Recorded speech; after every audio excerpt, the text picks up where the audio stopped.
سلام يتيب نايل معتي مرباطنا أوز محرام مدي أزرارة تكون وزعباتات بحبار كنكتاتلنا معسنكم أبحري أبيناي وان بيناي بري مدلو أبي أحمد ولا بصوار درجاون تنز جهر اللي نزقنيه خنصنع قنينا نحنا للبيت خنصنع قنينا خنقركم يحز حدا بحد خبركم تمرقتي ثلاثان كمونتن جويا ኤርትራ በተደጋጋሚነት በወገን ኢትዮጵያ ዝመጽእ ዘሎ ንዓ ዝምልከት መግለጺታትኩም ደማን አፍደገ ባሕረ ዝምልከት መግለጺታትን ካልእ ቀዳማይ ሚኒስትር ኢትዮጵያ አብይ አሕመድ ዝሃቡ መግለጽን በዝምልከት ዝመጽእ ሓደጋ ንምምካት ብኩለ መዳይ ውሽጣዊ ዓቕሞም ከጠናኽሩ ሞራላውን ሕጋውን መሰለ ምዃኑ ቢሮ ጉዳያት ኮሙኒኬሽን ትግራይ ኣፍሊጡ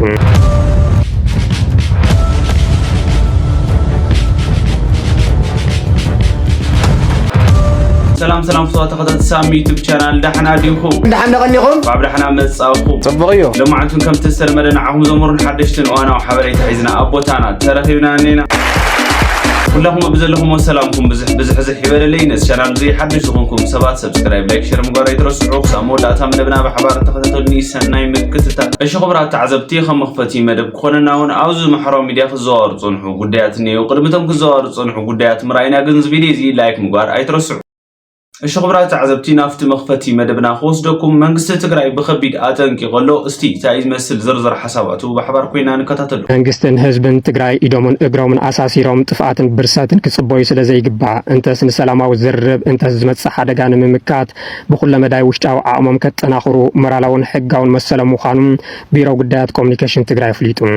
ተታሊሎም ዝወጽ መንአሰይ ካብ ሰይፍን ሓውንቲ ተጋሩ ከም ዘርኢ ጸልስ ስርዓት ከም ዘየምልጡ ክፈልጥ ይግባእ ክብልውን አጠንቂቁ ቢሮ ጉዳያት ኮሙኒኬሽን ትግራይ በዋሕዚ ሕሶትን ለኻኻን ዝኹለፍ ቃል ስመኸተ ህዝቢ ትግራይ የለን ብዝብል ሎሚ 4 ሐምለ 2018 ዓመተ ምህረት አውዞጾ መግለጺ ጆኖሳይዳዊ ስርዓት ብልጽግና ጎና ጎኒ ምፍራስ ሰላም ፕሪቶሪያ ንትግራይ በኩለ መዳይ ብምዕጻው ክትስኮነን ክትማስን ምግባር ማዕለያ ዘይብሎም ኣነወርቲ ተግባራት እናፈጸመ ምንጹ ገሊጹ ኣብ ዘቀረበ ኣዋናት ድማ ዝተኸለፈ ጆኖሳይድ ንምዝዛም ዘኽእሎ ኩናት ንምጅማር ኩሉ ዓይነት ምድላዋት ወጊኑ ብፖለቲካዊ ወተሃደራዊ መራሕቲ ከምኡውን بتمول تبيلو على التجراي سفيح ناي سلامة بروباغندا أم من زحير كبيرون كابزي حليفو ونام ناي درونات متقعتات ناي سراويت مقربات متنخويات استسغاغر الخونات هاتي رقم زلوز جلسات بيروم بمخانون كم منغستن حزب تجراي إدنان إجرنان أساسيرنا طفاتن برساتن كنسباس لزي قبام انت سن سلامة وزرب انت زمت صحادقان ممكات بخل مداي وشتاو عمنان عرس مركوسانان متنخار مرالاون حقاون مسلنا طرح زي كوناس قبونا ون يكتبل آغنزيبون سلازخونا كم منغستن حزبن قبل علينا زفنو داغماي جونوسايد كنكلاخل غبون ግዴታና ንምዃኑ ኩሉ ክፈልጥ ይግባእ ብምባል እላው ገይሮም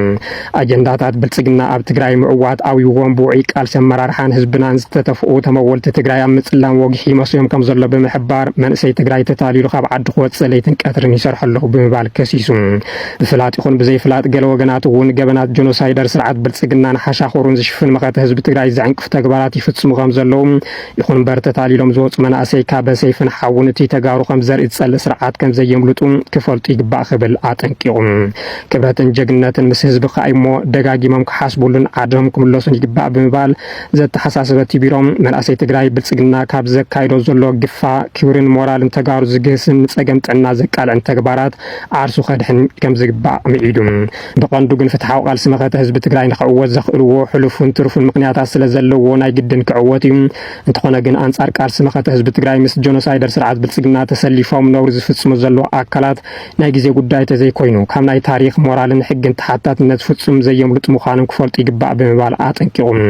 ሕዚ እውን ተኾነ መንግስትን ህዝብን ትግራይ ጸገማት ብሰላማዊ መንገዲ ንኽፍትሑ ብሃጎም ጥራሕ ዘይኮነስ ዝከኣሎም ኩሉ ይገብሩ ከም ዘለዉ መማረፂ ሰላም ዝገበረ ዝኾነ አካል በሮም ኩሉ ግዜ ክፍት ምዃኑ ብምግላጽ ይኹን በር ዕድል ሰላም እጹብ ብምግባር ህዝቢ ትግራይ ኣሰኩንካ ንምጽምላት ዝግበር ዝኾነ ዓይነት ፈተነ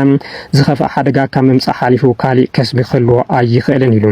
ስለዝኾነ እውን ብሰላማዊ ድርድርን ዝርብን ዝፍታሕ ጸገም መንበር በዋሕዚ ሕሶትን ለኻኻን ዝኹለፍ ቃልሲ መኸተ ህዝቢ ትግራይ የለን ክልውን ኣይኽእልን ብምባል ቢሮ ጉዳያት ኮሙኒኬሽን ትግራይ ኣብ ዘውፅኦ መግለፂ ኣፍሊጡ ኣቐፅለ ቢሎም ክቡራት ተዓዘብቲ ኤርትራ እውን መጠንቀቕታ ሂባላ እስቲ እንታይ እዩ ዝመስል ብሓባር ኮይና ንከታተሎ ኤርትራ ብተደጋጋሚነት ብወገን ኢትዮጵያ ዝመጽእ ዘሎ ንዓ ዝምልከት መግለጺታት ከምኡ ድማ ንኣፍደገ ባሕረ ዝምልከት መግለጺታትን ካልእ ቀዳማይ ሚኒስትር ኢትዮጵያ አብይ አሕመድ ዝሃቡ መግለጽን በዝምልከት መንገዲ ኣብ ሓዳስ ኤርትራ ኣብ ዝወፀ ሓተታ ሂባታ ኣብ ዘላ ግብረ መልሲ ነውፂ ፖለቲካ ብልጽግና ብዝብል ኣርእስቲ ሕጂ እውን ፋሽን ብዝመስል ቅዲ ከም ፔንዱሎም ሰዓት ኣብዘን ዝስዕባ ክልተ ጫፋት እናተላግዐ ምንዋጽ ይቕጽል ኣሎ ብምባል ነቲ ሰልፊ ፖተምኪን ብምባል እትጽውዖ ሰልፊ ብልጽግና ኣብ ነውፂ ከም ዘሎ ገሊጻ ኣብቲ ኣቕሪባቶ ዘላ ነጥብታት ድማ ልዑላዊ ኣፍ ደገ ባሕሪ ምርካብ ብዝብል ባዕላዊ ኣምር ንልዕሊ 2 ዓመት ዝቐጸለ ናይ ወራር ኣመትን ምትኾታኹን ወታደራዊ ዓቕሚ ከም ዘለካ ናይ ምርኣይ ገልጠምጠምን ብሓደ ወገን ንነፍስኻ ከም ዝተወጽዐ ግዳይ ውሽጣውን ገዳማውን ውዲታት ኣምሲልካ ምቕራብ በቲ ካልእ ወገን ኣብዚ ሳለስቲ ኣብ ዝተኻየደ ኣኼባ ቤት ምኽሪ ወከልቲ ህዝቢ ህውታታ ቀዳማይ ሚኒስተር ብልጽግና ደጊሙ ኣብዚ ዓውዲ እዚ ተኻይዱ ኣጋኖን ፋልሶ ድራማን ንጎኒ ገዲፍካ ሓቅን ጭብጥን ኣብ ዝኾነ እዋን ዝቕየር ኣይኮነን እቲ ዝሕዝን ዘየድልን ክውገድን ዝኽእል ወጥሪ ናይ ዞባ ሓላፍነት ብዝጎደሎ ፖሊሲ ሰልፊ ብልጽግና እናተናኸሰ ይቕጽል ኣሎ ኢላ ኤርትራ ሰልፊ ብልጽግና ኣብቲ ዞባ ዘምጽኦ ዘሎ ዘይምርግጋእ ብዝምልከት ኣቐሚጣቶ ኣብ ዘላ ነጥብታት ድማ ምስ ሱዳን ዘሎ ጉሉሕ ፍሕፍሕ ከም ሳዕቤን ናይቲ ብልጽግና ብትእዛዝ ገለ ግዳማውያን ሓይልታት ኣብ ቤንሻንጉል ጉሙዝ ኢትዮጵያ ናይ ሓይልታት ቁልጡፍ ደገፍ ወታደራዊ ማዓስከር ብምእንጋድ ኣብ ውሽጣዊ ጉዳያት ሱዳን ዝግበር ቀጥታውን ሓደገኛን ምትእታው ዝመጸዩ እዚ ጉዳይ እዚ ኩሉ ዝፈልጦ ዘዕለቕለቐ ሓበሬታ ይድሕር ምባል ኣብ ካልኣይ ነጥቢ ቅድሚ ገለ ዓመታት ሰልፊ ብልጽግና ምስ ሶማሊላንድ ብሰላሕታ ዝፈረሙ መዘከር ምርድዳእውን ካልእ ዘይሕጋዊ ሓላፍነት ዝጎደሎ ይድሕር ምባል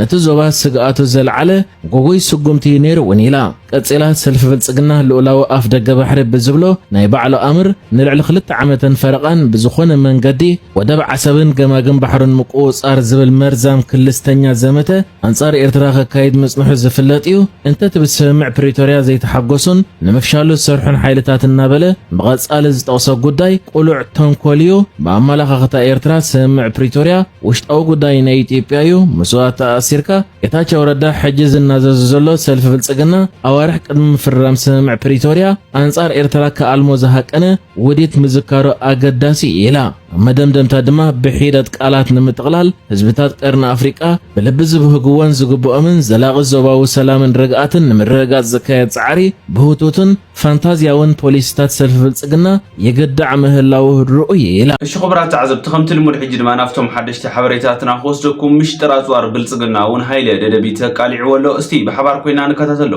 ምድላው ኣብይ ኣሕመድ ዋላ በጽዋር ደረጃ እውን ተንዝጅሃረለን ዝቐነየ ከነጽንዕ ቀኒና ንሕና ደደቢት ከነጽንዕ ቀኒና ከነግረኩም ይሕዝ ሓደ በሓደ ዋላ ኩለን ተዘይዘርዘርኩወን ተንክንገራ ዝኽእላ ግን ተናብ መራሕትና ዝኸዳን ኣብ መራሕትና ሰዲድና ኣለና ተነብዚኣ ክነግረኩም ዝኽእል ክነግረኩም እዩ ዘጀሃሮ ኣብይ ኣሕመድ እንታይ እዩ ንኣብነት መዓት መድፍዕ እምፅየ መዓት ከምዚ እምፅየ እናበለ ዓፋር ይጀሃር ነይሩ ኣብ ዓፋር ናብ ኣሊዳሃር ከባቢ እናተመለሳ ሪከርድ ገይሮም በደንብ ስኢሎም ዝሰደዱልና ዓፋር ኣብ ቀዳማይ ደረጃ ቤት ትምህርቲ ዓሊ ዮሴፍ ዝነበራ ኣብ ቡሬ ከባቢ ዝነበራ ንኤርትራ ተባሂለን ዝነበራ 6 መዳፍዕ ኣሰባይ ዘለዎ ኾዮ ዘለዎ ዓብይ ነገር ዘለዎ ኾዮ ይመስለኩም ርግጽ ሓደሽ ዘምፀነሉ ኣሰነውን ክነግረኩም እዩ ተንታንኪ ተን መድፍዑን ክነግረኩም እዩ እዚአን ንምንታይ ዝነግረኩም ወታደራዊ እዩ ኾፀይ ይግብኦን ዝበሃል ይውን ወታደራዊ ዋላ እንተኾነ እቲ ሲሪየስ ዝኾነ ዳታ ንዝምልከቶ ይብና ኣለና ግን እስኪ ይፍለጦ ንፈልጥ ምዃንና ይትረፍደ ሰራዊትና ይትረፍደ ኢንተለጀንስ ሰራዊት ትግራይ ንሕና ኣብዚ ደደቢት ሚድያ እውን ኣብዚ ኮይና ከም እንፈልጦ ክነግሮ ደልየ ኣብ ስታንድ ባይ ዝነበራ እየን ብዕለት ሓደ ወርሒ 11 ባሕቲ ማለት እዩ ሕዚ ናብ ኤሊዳሃር ገፀን መሊሰን ከይደን እዚአን ስኢልና እየን ኢና ያው ኣብ ላዕሊ ጠበንጃ ዝሓዙ ሰባት ስለ ዘለዉ እምበር ንዩ ኣብ ኣርካይቭና ኣሎ እዩ ጠበንጃ ዝሓዙ ንሳት ስለ ዘየድንቕ ዩቱብ ክሓልፈን እየ ግን ስኢልና እየን ኢና ክምለሳ ከሎ ካሊእ ኣለዋን ዓፋር ምስክርና ዓፋርን ትግራይን ሓቢሩ ስለ ዝሰርሕ በደንቢ ዓፋር ምስክረይ የቕርበልካ ኣለኹ ሕዚ ክድንግፅ እዩ ርግፀኛ እየ ክድንግፅ እዮም ከመይ ገይሮም እዮም ዝረኽብዎ ኩሉ እዮም ናይ ደደቢት ኢንተለጀንስ እኳ ረኺብዎስ ወታደራዊ ኢንተለጀንስ ትግራይ ዳ እሞ ታይልካ የለኻ ግን ክውስኸልካ ጽገና ታንክታት ኣትዩሉ ሕዚ ኢኮኖሚ ናይቲ ዓዲ ሓሞኽሽቲ እንድያ ኮይና ዶክተር ደረጀ ቅድመ ዓመታት ቅድመ ሙማቱ ተዛረበ ይዓንቶ ይትሰምዕዎ ዝነበሩ ሕወሓት ክጠፍእ ዘይኽእል ሓይሊ ምዃኑ ኣረጋጊጽ እዩ ሓመኽሽቲ ገይሮ ይበል ሓደ ቡምባ እንጢበላ ከተማ ትግራይ ይበል ከተጥፍኦ ከም ዘይትኽእል ኣረጋጊጽ እዩ ዝብሎ ነይሩ ነዚ ከዓ ተገልቢጡ እቲ ጉዳይ ኣብ ኢትዮጵያ ኣብ ከተማታት ኢትዮጵያ ዋጋ ንህረት ዝናይ ዋጋ ዘቕባበ ዝበሃል የጥቅዓና ኣሎ ኢኮኖሚና ይወድቕ ኣሎ ኣብ ቀረባ እዋን ከዓ ኢትዮጵያ ነንባዕላ ትባላዕ ዓዲ ክትኮን እያ ምክንያቱ 120 ሚልዮን ህዝቢ ዘለዎ ዓዲ እያ ተዋጋ ግሽበት ሌባ እዩ ዘፍሪ ናይ መንግስቲ ሌባ ናይ ግሊ ሌባ እዩ ዘፍሪ ተዋጋ ግሽበት ጭካነ እዩ ዘምጽእ ነንባዕልና ተቐታተለ ንኸብዱ ሰብ ዝቐትል እንዳፍረየ እዩ ዝኸይድ ናብኡ ተቐይራላ ኢትዮጵያ ገዚኦም እዮም ሓደሽቲ ኣብ ቀረባ ግዜ ዝኣተው ኣጽዋር ኣለዎም እዚኦም ገዚኦም እቱ ኩነት እንዳሰፍሐ ኸድ ከሎ ንኣብነት ቤንሻንጉል ናጠንከሩ እዮም መጽኦም ጋምቤላ ናጠንከሩ እዮም መጽኦም ኦሮሞ ናጠንከሩ እዮም መጽኦም ኣብነት ናይ ኦሮሞ ዞም ክልተ እዚ ኣብ ኩምሩክ ከባቢ ምስተወቅዕዎ ካብ ወለጋ ናብ ኣሶሳ ዘምጾም ዝነበረ ልሕስ እዮም ኣቢሎም ነጊሮኩም እየ ብቀዳማይ 186 ኣባላት ሰራዊት ኢትዮጵያ እዮም ተወሊዖም ሞይቶም ተቐተሉ እየ ዝብለኩም ዘሎ 106 ዝቆሰሉ ተማረኹ ናበይ ከይዶም ባዕሎም ፈልጡ ብዝኾነ ግን ኣብኡ ዝተበልዐ ጽዋርን ሰብን ብዙሕ እዩ ናይ ኦሮሞ ጥንካሬ ናይ ኦሮሞ ናጽነት ሰራዊት ጥንካሬ ዝረኣናሉ ናይ ፋኖ ግደፍዎ ምሕላፍ ስኢኑ እምበር ኣብ ጸገዳት ትግራይ የምፀን ይመልሰን ሕዚ ናብ ኤልዳሃር ከባቢ ንነዘ ናብ ባቲ ከባቢ እንዳዘወራ ዝኸራ ዘለዋ ታንክን መድፍዕን ናይ ፋኖ ጥንካሬ ኻሊድ ኣምር ይብል ዓፋር እውን ጠንኪሩስ 20 ገለን ክፍለ ጦር በፂሑ ሕዚ ዓፋር ከይቆርጽ ናይ ጅቡትን ኣዲስ ኣበባን መንገዲ ከይቆርጽ ተዋሂሉ እዩ ዘን መዳፍዕን ታንክታትን ናብኡ ኸይደን ነይረ እሺ خبرات تعذبت أقصى لبلد ما نبزحات زجرمة إيرتراوي حسام قول عني نودع في خيترف يسحق تلو استي انت أيلو انت أي غيرو زبل بحبار كوينا نكتتلو معسنيركم أبحري أبيناي وان بيناي بري تتقومن يركم مسجاجري كم هجر معستفتكم أبزه هجر حنباشا كله أمي كتقولوا تقواي فرسنا استنالو تلو نتجوام ماي واي شتت واي مجاي عبيت قلعك حسو اب تلفزيون مراي كلا قالفنا يا دبلومات انتي كذا زاربالو بقدم فايل تعطي غلو كلا كابا بزينا رومي 100 مليون نعمتا 300 مليون كنكوننا تبلناسي بحر دي مكلا خلطنسي كدو اقاركم اكبو وريدنا دهصانات مساكينكم ترازو سمعوا فلما قال لي نصلا بتري تراي حزوم وحدات بقطري نتعشكات من الزمن وأصبارو حزبا ما مينا من دالهم برخاز وفرو لو مقدبرو عرفتنا هنا قرو أمغا ولا أنت وزعكم بمليونات من بلكم نجوغراف أسرات وايك خف إذن بسا متحك مش شايكا كم سأسر كان بقربيت متمات باتي نوي حزبون شاف مسايل درونات ألنا تبلو كتسنبودو هتسانات ندرون مسايل كلاو مداني باتي سنتيمتر كيلومتر السرفنا مسبزحنا كنو عطوكمينا قفيعكم الله زلقلق إلو استقنتكم بحري كله ملو حقي لن وي مقلو وحج إناك علي كي تتحلو استمي هزبي دانيا بلون تولو وي عشنات زي الكبو متن انت بزحكان تصبوقت منا تصقا مسقوري بيت كسانا يبال دعنبر كنت مينا ومهارمرم ودب هابونا أبو هارقم أبو خامرقي تايقور تولونا فقر بولون خلنا خشنا مبر ولدنا دا أزيفة وحق البونات بزي سبن أصورن تمكي كاوكينات بتفغرا بتتأمينا رديت كي تزارو بيوم زرق أوامريت مغان نعنا ندخل من هتسانات مس هتساناتكم أوجكم كينات كندن نتصوت المهار نحبرا وعبيت سلام كله طعمكم حوها قربيت علم كين نبر الله ولودتات بقسانت تايكون كماتا زيني وراسوت تناسح مبر تقامت إنها اللغا أبكسات كان كله معلغا من مسأببكا فوسو ترخيبو زي بلس السعاه أبحموكم تعقبو بلقواتو كدغملكم زي تولدو إرتاويان يقدو عدو علو قلت أمتأما يتبولو حنتن سلطنتن إرترا نغلت تترايا تتعزاب عدرا اتحدث وو أسر نغدو اتكال آي متى أولدو أخلا كباتو الجوون كيح بارنا رسنايو عوات نعفاش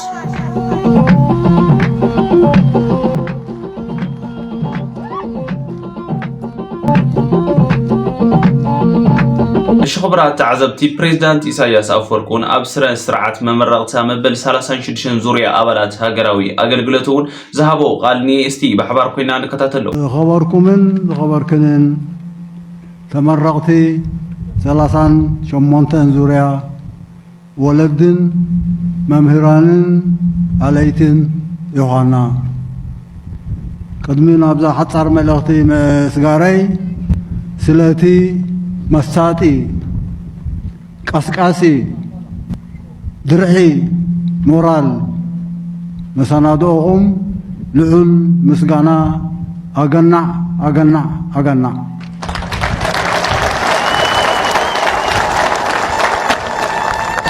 إذا عززتي محلاتكم تأوجوا العلاف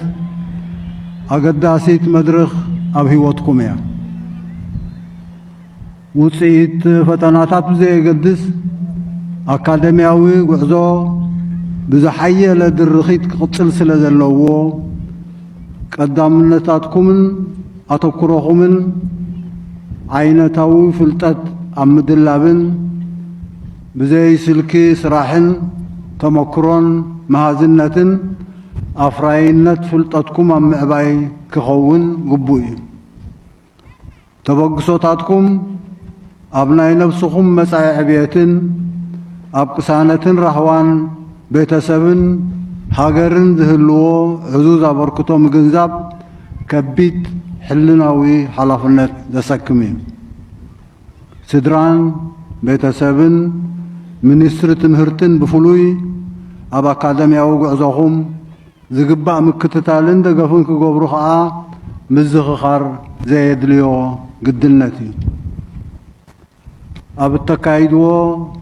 زي حلل تقهات عاوت تقوان عصفو سدران حبرة سبن ممهران عليتنون أبزهو دقف أصالطون سناي من نيوتن زخري حبن نسمعتاتنا عاوتنا خفاش الشخبرات تعزبتها مناي مجرشا مدبنا ومبسكنا لنا اتناي مجرشا مدبنا فلي زبلون مبل 38 زوريا أبلات سراويتون زكايدو مريتني استي بحبار كوينا نكتاتلو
እዚ ክንከታተሎ ጸናሕና ተንቀሳቃሲ ጉጅለ ብክልተ ብሎካት ዝቆማ ኮይነን ብሰሜንን ደቡብን መጽየን እንዳተመሓላለፋ ዝሰርሖ ስራሕ እዩ ካብ 704 ሰብ ክሳብ 16 ሰብ ዝተርፋ ተማቂለን እየን ባሕርና ንያትና ባሕርና ደጀና ባሕርና ሪምና ባሕርና ብደምና ባሕርና ህላወና ባሕርና አርማና ባሕርና ሕድርና ቀይሕ ባሕርና ርስትና ክብላ ጸኒሐን ጠቕላላ ቁፅሊ 1408 እምበኣርክስ ክቡራት ተዓዘብቲ ናይ ሎማዓንቲ መደባትና ነዚኦም ምስሉ ነይሮም ከም ዝተምሃርኩም ሓደሽትን እዋናዊ ሓበሬታ ከም ዝረኸብኩም ተስፋ ይገብር ሓሳብ ኣስተያየትኩም እውን ቦታ ኮሜንት ኣቐምጡለይ ከምዚኦም ዓይነት መምርትን ሓደሽትን እዋናዊ ዛዕባታት ቀረን ኣፍሪካ ንምርካቡ ቻናል እዚ ሰብስክራይብ ላይክ ሼር ምግባር ኣይትረስዑ ክሳብ መወዳእታ መደብና ብሓባር ስለ ዝተኸታተልኩምኒ ካብ ልቢ ዘመስግን ቀጻሊ ብከምዚኦም ዓይነት መደባት እስካብ ንራኸብ ኣነ ብዙ ክፍልየኩም ቻው